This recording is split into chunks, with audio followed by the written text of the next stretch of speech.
Minisitiri w'Uburezi arabaza ati umuntu wavuze ko imibare ikomera yabikuye hehe?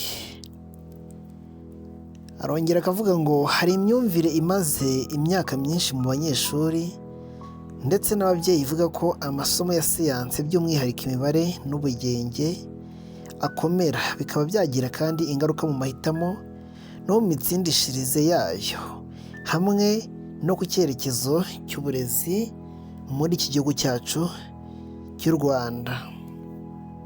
Abakiri ku ntebe y'ishuri cyangwa abayiherukaho vuba barabizi neza ko abanyeshuri hari imyumvire y'uko isomo ry'imibare rizwi nka mathematics cyangwa se bakunze kwita mate mu mpine rifatwa nk'iritinyitse cyane, iry'ubugenge rizwi nka physics cyangwa iyo bakunze kwita ngo ni physique, iri naryo rigafatwa nk'iridashoboka. Bikaba byatuma benshi batabyiyumvamo bagahitamo kwiga ibindi mu rwego rwo kugira ngo batazagera aho bahurira n'ayo masomo yombi, bikanagira kandi ingaruka ku mitsindire ndetse no ku mitsindishirize muri rusange. Minisitiri w'Uburezi Joseph Nsengimana ntiyemeranya n'abavuga ko ayo masomo akomera koko, ahubwo agira ati siyanse ni ururimi rworoshye cyane kwiga ndetse no kumva. Ibisubizo by'ibizamini bya leta bisoza umwaka cyangwa se amashuri y'icyiciro rusange ndetse n'ayisumbuye hari icyo byagaragaje. Ubwo ku wa kabiri w'icyumweru gishize Minisiteri y'Uburezi Mineduc yashyiraga ahagaragara ibisubizo by'ibizamini bya leta bisoza amashuri abanza ndetse n'ay'icyiciro rusange cy'ayisumbuye by'umwaka w'amashuri wa 2024-2025, hagaragaye umusaruro muke mu mibare ku basoje amashuri abanza ndetse n'ubugenge ku basoje icyiciro rusange cy'ayisumbuye. Ni ingingo yahise kandi ihinduka ikiganiro haba mu matsinda ya WhatsApp cyangwa ahandi hose hahuriye abantu benshi bahurizaga ku kintu kimwe cyo kuvuga ko amasomo ya siyansi akomera.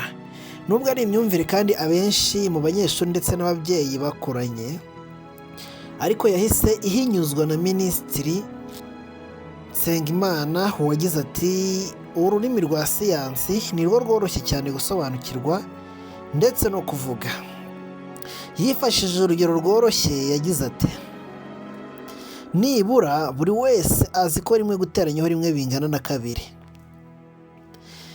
Niyo hagwa imvura, niyo haba izuba, niyo haba ku manywa cyangwa se nijoro, iyo miterere ntihinduka. Ibyo bitandukanye cyane n'andi masomo. Ibiteye impungenge kandi dore n'ibi bikurikira. Ibisubizo biheruka by'ibizamini by'imibare byashyize ahagaragara ishusho abarezi benshi bari bazi ariko batashakaga kuvuga ko cyangwa se batashaka kugaragaza ku mugaragaro. Urwango ngo abarangije amashuri abanza batsinze imibare ku kigero cya 27%. 27%. Abasoza amashuri abanza batsinze imibare ku kigero cya 27%. Hanyuma mu gihe mu cyiciro rusange gisoza ayisumbuye ubugenge cyangwa se physics bayitsinze ku kigero cya 27.55%. Abasoza icyiciro rusange cy'amashuri yisumbuye cyangwa se senior batsinze physics cyangwa se ubugenge ku kigero cya 27.55%. Ibinyabutabire bizwi nka chemistry cyangwa se bakunze kwita mu mpine ngo ni chimie bayitsinze ku kigero cya 35%. Ibinyabutabire cyangwa se chimie chemistry bayitsinze ku kigero cya 35%. Naho ibinyabuzima cyangwa se biology nk'uko bakunze kubyita biology bakaba barayitsinze ku kigero cya 44%. Iyo ugeranije amasomo n'indimi nk'icyongereza n'ikinyarwanda usanga nibura abanyeshuri baratsinze kuko batsindiye ku kigero kiri hejuru ya 60. Ibyo Minisitiri Nsengimana avuga ko atari ikibazo cyo gukomera kw'amasomo ya siyansi, ahubwo ari uburyo bigishwa n'imyumvire imaze igihe mu bantu ko ayo masomo akomera. Ati siyansi twereka ukuri kudahinduka, ntabwo ikibazo kiri mu gukomera kwazo, ahubwo kiri mu buryo tuzigamo cyangwa se kiri mu buryo twigamo za siyansi. Niduhindura uburyo bwo kwigisha cyangwa se bwo kwiga siyansi, abanyeshuri bazabona ko ari amasomo yoroshye kurusha uko babyumvaga mbere. Hari itandukaniro riri hagati y'amashuri ya leta ndetse n'ayigenga. Icyo kibazo wabikibaza.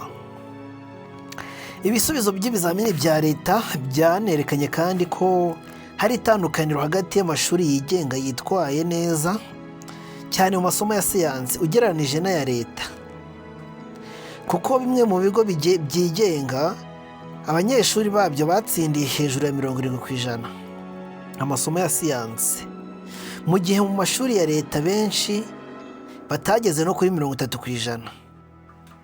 Abahanga mu burezi bavuga ko ahanini biterwa n'ibikoresho byifashishwa mu myigishirize, kuko amashuri yigenga aba afite laboratwari zigezweho kandi abanyeshuri bake mu ishuri ku buryo babona uko bakoresha za laboratwari ndetse n'ibikoresho bihagije.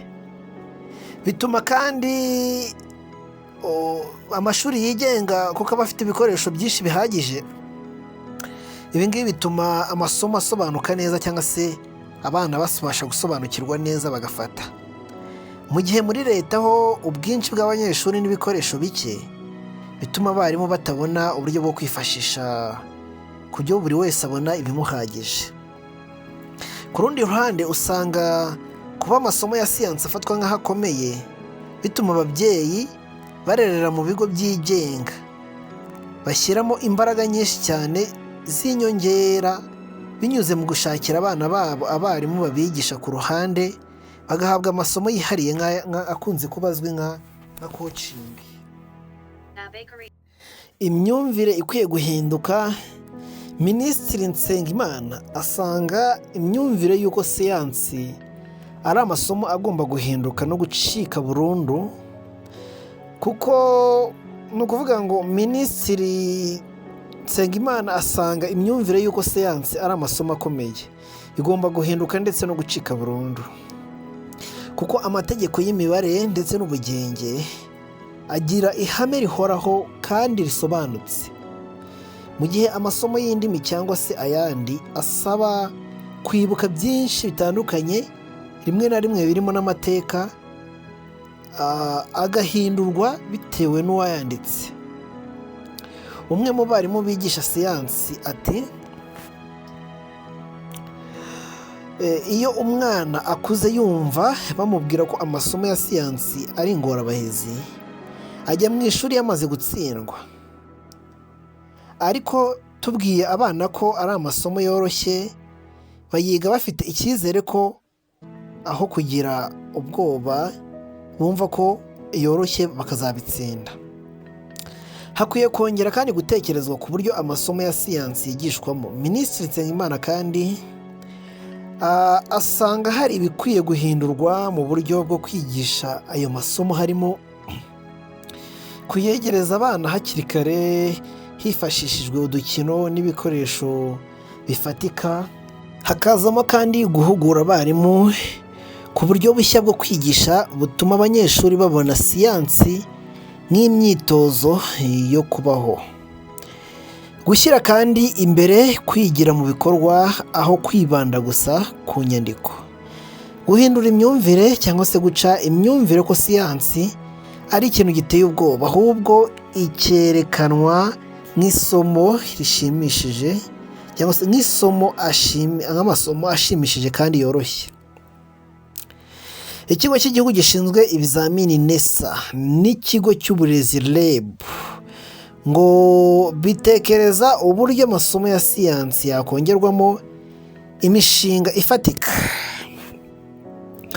mu bizamini bya leta kugira ngo abanyeshuri badahemberwa badahemberwa gusa gutsinda ibyo basubije ku rupapuro, ahubwo no gusobanura no gushyira mu bikorwa ibyo bize. U Rwanda kandi rugamije kubaka ubukungu bushingiye ku bumenyi n'ikoranabuhanga mu cyerekezo cya 2050. Kugera kuri iyo ntego bisaba kuba urubyiruko ruzobereye mu bumenyi, ikoranabuhanga ndetse n'ubushakashatsi. Ababyeyi bafite uruhare rwo kubibwira abana, kubakangurira ndetse no gutoza abana gukunda amasomo ya siyansi mu buzima busanzwe, gukemura ibibazo, gukora udukoresho duto duto cyangwa gusobanura ibintu mu buryo bwabyo batibeshye cyangwa se batagobetse. Imyumvire y'uko kandi siyansi ari amasomo akomeye ishobora kuba imaze gushinga imizi, ariko ntabwo ari ikintu cy'ukuri koko, ntago ariko kuri kudashobora guhinduka, ntago ari ukuri kudashobora guhinduka nk'uko Minisitiri Nsengimana abisobanura ati ururimi rwa siyansi nirwo rworoshye cyane kandi igihe kirageze ngo duhindure cyangwa se ko tube twahinduka mu myumvire yacu ko twumva ko siyansi idashoboka. Nidutera abana bacu ubwoba bwa siyansi ntituzubaka igihugu twifuza. Tugomba guhindura iyi myumvire. Uyu nguyu akaba ari Minisitiri Nsengimana, Minisitiri w'Uburezi, wavuze aya magambo akomeye. Ubwo namwe mubwire abana banyu mubatinyure siyansi, kubera ko isi igihugu gishaka kugira ngo abana bamenye siyansi, bamenye ikoranabuhanga, bamenye ubumenyi ngiro. Ubwo rero mubatinyure kugira ngo barusheho kwiyumvamo ubushobozi, bumve ko siyansi atari isomo rikomeye. Ngero twaba turi kumwe muri kiganiro ngo bana Silas Mega. Ndagushimiye niba rugamba rigeze kuri umuyoboro, kora subscribe, ufungure inzogera kugira ngo uzajye ukomeza kubona ibiganiro byacu. Ciao ciao.